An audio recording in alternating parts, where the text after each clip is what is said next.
أعوذ بالله من الشيطان الرجيم சபிக்கப்பட்ட ஷைத்தானை விட்டு அல்லாஹ்விடம் நான் பாதுகாப்பு தேடுகின்றேன்.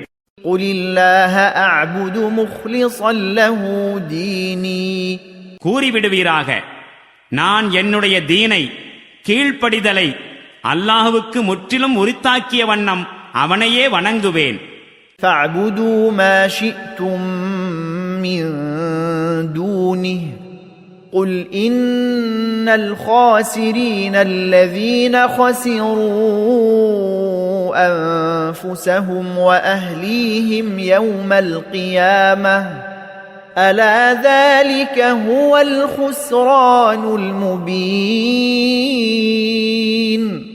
நீங்கள் அவனை விடுத்து யார் யாரையெல்லாம் விரும்புகிறீர்களோ அவர்களை வணங்கிக் கொண்டிருங்கள்.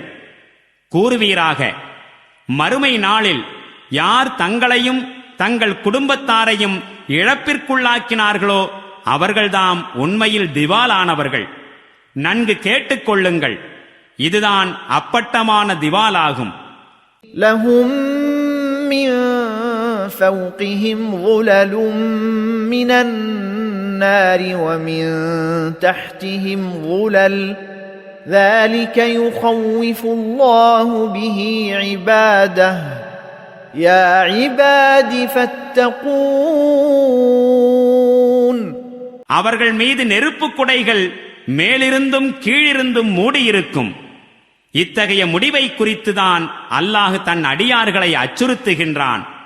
எனவே என் அடியார்களே, என் கோபத்திலிருந்து தப்பித்துக் கொள்ளுங்கள்.